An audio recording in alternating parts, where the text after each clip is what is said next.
Timbaland embraces AI music production, announces partnership with startup Suno. Hello and welcome to BusyWorksBeats.com. If you don't know me, I'm Game from BusyWorksBeats.com. We train over 1 million producers around the world, so I'm going to work with Drake, Kanye West, Post Malone, Ariana Grande, French Montana, Young Thug, Trippie Redd, Polo G, J. Cole, Kendrick Lamar, long list of folks. And today is important because this may or may not shift the opinion of the music community around AI. So before we get into this Rolling Stone article, the biggest issues artists have with AI is that AI is going to copy all our work and basically undercut everybody to get everybody out the market. We learned that that's not 100% true because we still have copyrights and protective measures, but at the same time, music creatives want it to where AI is not even a part of the conversation because it's just muddying up the pool, creating more competition, which lessens the probability somebody might find their real music. So there was always a debate about AI. Should we use it as sample? Should we use it as playlist material on Spotify? What was the use case for AI in music? So here we're going to dig deeper into a Rolling Stone article. I want to thank everybody for hopping in. Smash the like button to get this energy up. All right, so I'm going to read it word for word so I don't miss any context here. So it says, it's the new age of music creation and producing, says Timbaland, who spends 10 hours a day reworking beats on the AI platform. That's a lot of time. Even myself on the Udio website, I didn't spend that much time doing AI. After a while, it got kind of boring. All right, so it says here, when the AI music startup Suno recently introduced a feature that let users upload audio of their own creation and have the software extend and endlessly reimagine it, one particular user took note. Legendary producer Timbaland. And again, before we get deeper with this, I want to say the reason this is important for people who are watching from outside the community is because inside the community of music producers, there was a big wave of people who just hated AI. All things AI and music, people hated it. They actually wanted it abolished. So the fact that one of their biggest idols, one of their biggest aspirational role models, Timbaland, is embracing AI, this may or may not shift the opinion of the audience, but we're not sure yet. Okay, so before we continue, let's keep reading. It says, legendary producer Timbaland quickly became obsessed with the process, deciding it was the future of music making. He started spending more than 10 hours a day on Suno, reworking beats from his vast archive by typing descriptive prompts. Now he's making his partnership with Suno official, joining the company as a creative advisor and announcing a remix contest. It's the new age of music creation and producing, says Timbaland, who recently showed off Suno's possibilities by using the software to turn an a cappella snippet from a singer, Chrisean Rock, into a full song. He's so taken with the platform that he's nicknamed the Suno interface Baby Timbo. Here's where people who aren't really in the community might not understand what just was said. So let's just be honest. What people are trying to do right now is beat everybody to the AI game. Okay, I want you guys to understand that 100%. Everybody, whether they're a big producer, small producer, they're trying to beat the next person to the AI game. Because if you beat the next person to the AI game, you now have the tool that everybody else is going to use. And you're basically building the shovel everybody else can use. So if you're the first person to do it, you beat somebody else from doing it themselves. So you can multiply yourself 1 million times because you have an AI tool to leverage. You know, instead of selling sound packs, you could have an AI pack generator. So now you don't have to go sell sound packs one by one. You can actually have your sound pack generator. And now you can sell millions and millions and millions as opposed to doing it hand by hand, taking up a lot of time. So don't be fooled by a lot of these articles and like intents most of the time. And I don't want to put intent into anybody's, mouth. But I want you guys to understand before we continue is that everybody's trying to get into the AI space. They're trying to create an AI tool for everybody else. So that's why they're not against it, because they're trying to use it to create users. Okay, so now he's making his partnership with Suno official, joining the company as creative advisor. Again, to me, we have Alicia Keys, I think, on the board of Native Instruments. A lot of people don't know that. And, these companies, they need that person who's of the culture to, it's analogous to, it's fresh on my head from watching an interview, so I'm not saying they are like this. I was watching an interview with the Kingpin, and he basically said, the reason they get the products from, Mexico in this case, into America, into cities like Detroit and all the other cities, is because they have to use somebody who looks like the people of that community. They can't come in from Mexico and look like the same people and speak their native language and try to, get off their products. So they need people of the culture to be the forefront facing people to distribute those products. And that's why roles like creative advisor, or I don't know Alicia Keys' exact role on Native Instruments, but she's on the board, I believe. So that's why they have these people, is because you have to have cultural significance for a company to distribute their product. No matter how good the product is, you still need the cultural relevance and significance. So, that's a business lesson for all my producers trying to get into business. All right, next up, it says Timbaland knows that there's widespread suspicion and hostility surrounding AI music, not to mention a massive copyright infringement lawsuit filed by the recording industry against Suno and its competitor Udio, which cites Suno's use of copyrighted music as training data without permission. Timbaland says they just late, citing the extensive use of other electronic tools. Again, he's saying it here, which I just said. I'm glad I didn't read this before watching this, because I want this to be pure. He's basically saying they're late to the game. So if he's first to the game and they're late to the game, it gives him leverage. Okay, so it's all about who's first. It's not about, galvanizing people to use the safest AI tool. It's about who gets to the game first so that everybody else uses their stuff. Because with AI, you could scale it very quickly. So just don't be fooled by like this friendship vibe that a lot of people are giving off. And not just Timbaland. I'm just talking about anybody who's creating tools in the AI world. They just late, Timbaland says, citing the extensive use of other electronic tools. When they talk that talk, I'm like, come on, bro. Everything y'all use is like AI, from Auto-Tune on down. I don't know who you are on stage. I don't know what your voice sound like. When Auto-Tune first came out, it was a tool. That's what Suno is, the best tool of the future. It allows you to get an idea. It allows you to get any idea in your imagination out of your head. So I agree to, about the it's a tool thing. I don't think it's going to take over anybody's job and just like wipe people out. I think it's just a creative tool. I wouldn't really compare it to Auto-Tune, but I see what he's saying. It's just, there's a robotism in music right now. An ubiquitous robotism. Okay, let's continue on. I don't know how long this article is. So it says he insists that musicians shouldn't worry about being supplanted by AI, especially since the process he uses requires human-created audio to start. Suno also allows users to create songs from scratch by typing prompts. But Timbaland doesn't use that function. Okay, so he doesn't use the function of generating music, in this case he's saying, which is the issue that most people have, because it's generating music based on somebody else's music. So some people call that theft. And it says you still need that human element to operate this tool. He says it doesn't replace anything. All it does is add to your arsenal. Now, I got to add in here, because I want people to be educated, is in its current state. We got to say in its current state, it's not going to replace anybody. Who would have thought? Let's be honest here, y'all. Who would have thought, like, video games? I came up on the my first video console was probably Super Nintendo.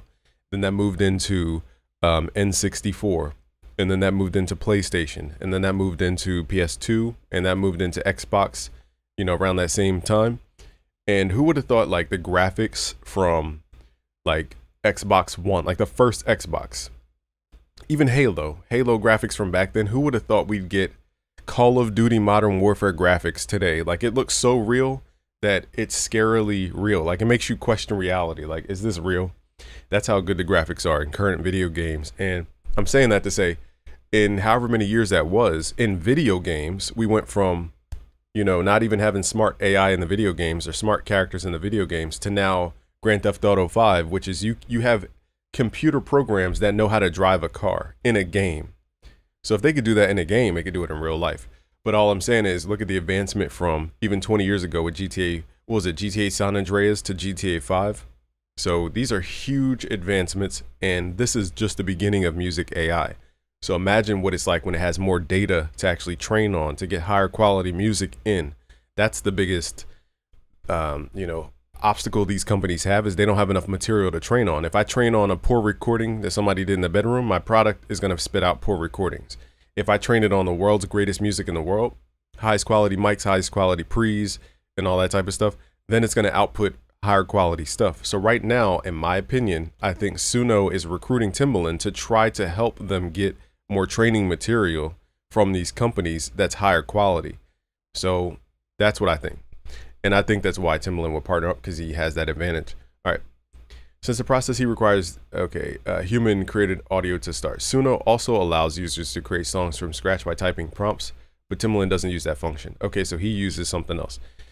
It says you still need that human element to operate this tool. He says it doesn't replace anything. All it does is add to your arsenal. He's unfazed by the lawsuit. Okay, that's interesting. Now, never mind. I'll let Av McCree comment on that one. The attack sometimes, and MG the Future has been talking about AI music, by the way, just to give y'all context. The attack sometimes lets you know, like, okay, we're onto something. Okay, we got something special. I understand it comes with some stones thrown. Timbaland recently teamed up with fellow super producer Metro Boomin for Rolling Stone Musicians on Musicians Discussion. So was that, see, I didn't see the conversation. So was that conversation just to roll out this? That's interesting. Or was it an authentic conversation? I don't know.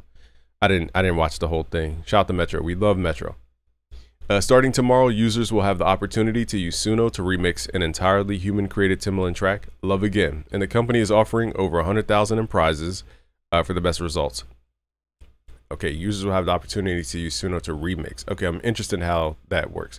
It says, our team was blown away to learn that Timbaland was a Suno power user. Suno CEO Mikey Schulman says in a statement, he has already inspired so many people to make music in innovative ways, and together we hope to encourage people to make more music than ever.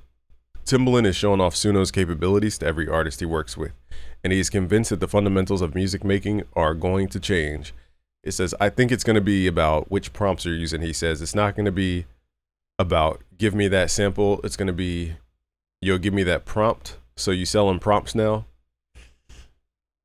I'm not going to comment on that. I think that's kind of far-fetched. Not really far-fetched, but I'll leave my comments to myself. If he has one message for musicians and producers, it's this. This is not something to be afraid of. This is something that we need to use. We. So look, you guys got to be careful with this language. We got to use this, you know. So let me know you guys' thoughts. You know, I have thoughts, and I'll give you guys this. Is if you guys want to hedge against, let me make myself full screen real quick. If you guys want to hedge against AI in this coming age, there's AI systems that you guys can't even fathom. Okay, so it's not about like the obvious stuff like can it make a loop. We're talking about AI that can boot up its own server, make a ton of websites, redo everything you have, and then pose as a real human and talk like a real human and do real human commerce transactions. It knows all the data, people's preferences. You know, imagine how Facebook has like all these data points on us. Imagine AI having all this information. It's customized, personalized emails. So everything looks like this catered personal universe based on that first interaction. How do you defeat AI? So here's something that a lot of people don't comprehend, and I'll kind of wrap this with the lesson, is that personal brand is going to be more than everything in this new AI phase. And it's because, think of, now here's the big misconception. When I say personal brand, people think, okay, I got to put my face out there. I got to be on the cover of everything. I got to make everything about me. That's not what I mean. Personal brand is a story. Like I mentioned earlier, CJ from San Andreas, I mentioned San Andreas earlier. CJ from Grand Theft Auto San Andreas, he has a personal brand. He's not a real person. He has a real human voice actor behind it, but we know CJ for the story of CJ. He came from Grove Street, left, Ballers took over, he came back and reclaimed his home. Okay, it's a hero's journey. It's rags to riches. It's the hero that goes out, comes back to conquer type story. Now that story goes deep and deeper and deeper because there was betrayal involved. There was loss of love. There was all these storylines in CJ's story. And that's what made San Andreas so compelling. It wasn't that the graphics were just dope at that time, which they were, and the gameplay was dope at the time, which it was. It was also that storytelling that made that super special. And personal branding does not need to be a human. I want to say this 2 more times. Personal branding does not need to be an actual human. Personal branding can be a made-up character. And this is why what I just said about AI being avatars, this is why that's critical. Because again, an AI can today take, you know, I'm just going to pull Bobby Brown's picture here. Okay, so it could take an album like this. I'm just saying an album like this. All right, Bobby Brown. It can make Fabi Brown. It can make Bobby Black. How about that? It can make somebody named Bobby Black. It could generate all the pictures of Bobby Black doing all this stuff, lifestyle stuff on a yacht, on a jet ski, you know, in a car, fashion shoot. It could use Midjourney. It could use, you know, all the other ones that are like open sourced. I forget, Stable Fusion. It could use whatever the tool is at the time. It could use all those tools, generate characters, generate multiple scenarios. And again, you guys can learn a lot of this from MG the Future. Okay, you could generate a lot of scenarios, create this storyline, make posts. There's even AI video from Minimax. I showed you guys that Minimax video AI generator. So it could generate video, okay, on top of, hold on one sec, y'all. I got a picture of my little son here. And, okay, let's let my, all right, so what I'm saying is they can literally fabricate the music, the image, the video, the social media posts, the emails. What difference is it between those combinations of things and you at home? The only difference in that case is that the video quality might not be 100% up to par. You know, you might not have, you know, IG live streams. That's the only thing I haven't seen AI do is a live stream. That'd be interesting. Hold on one second. Only thing you can't have AI do is live streams currently, but that could change in the future where the AI is responding in real time. You guys have seen stuff like I think it's Heijin, if that's the company name. Okay, they can generate characters that look just like me, and it's talking and moving its mouth and everything. You would never know if nobody knew that technology.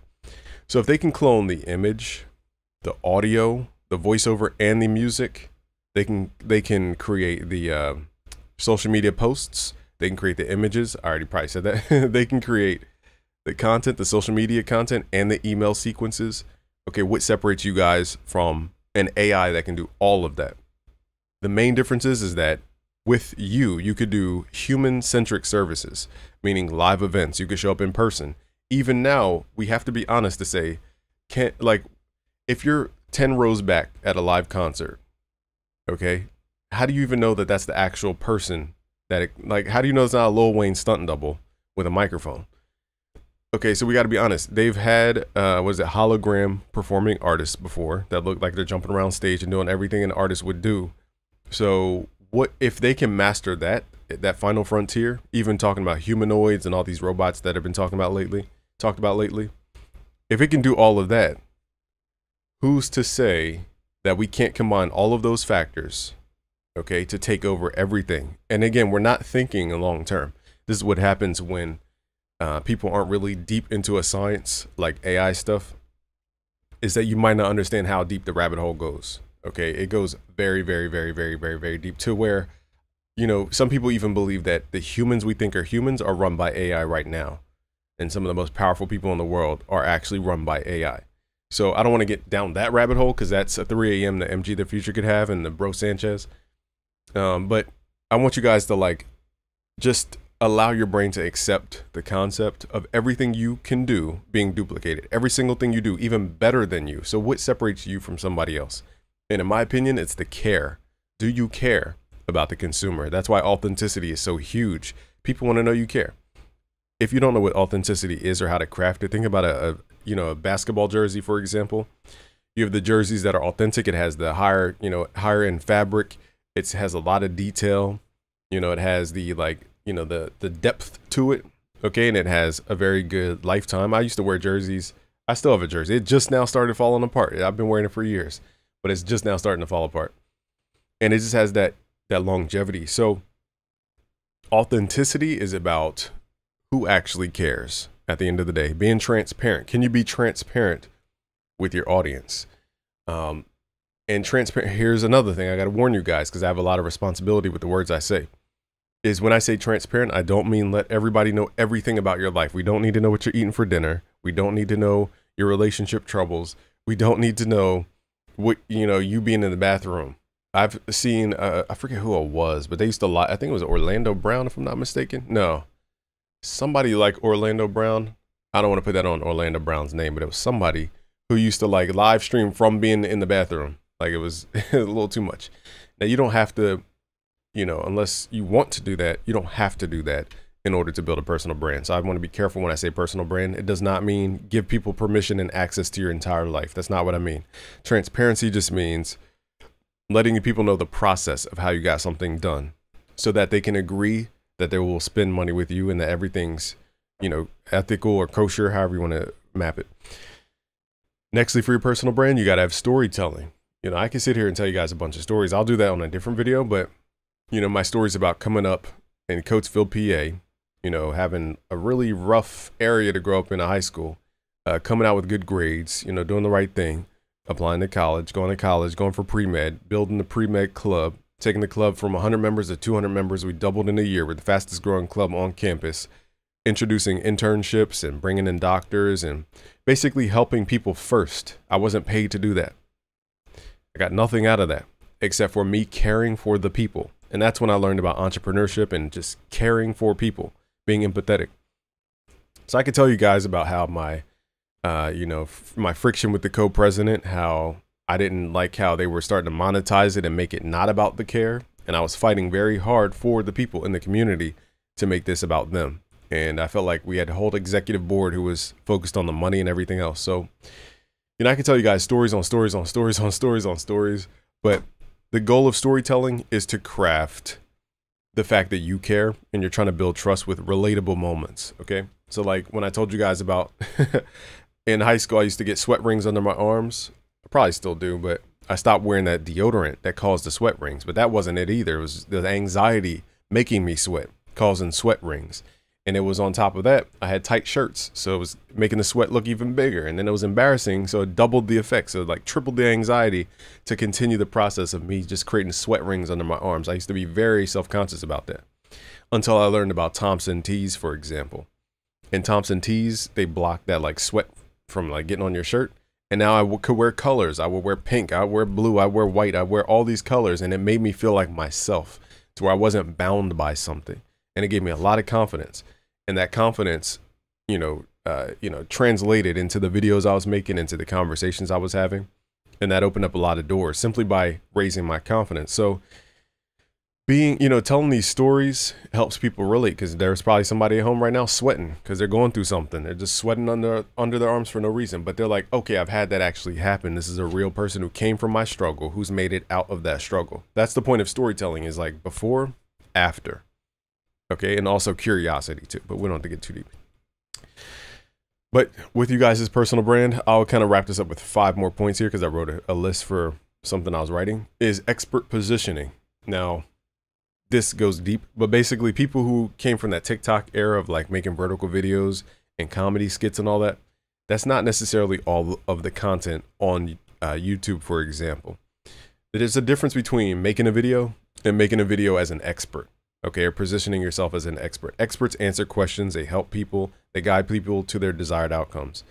Entertainment, it just, popular trends, current events, and how can we edit this video to make people watch and trick their brain, and all their chemicals in their brain to watch longer, their dopamine centers.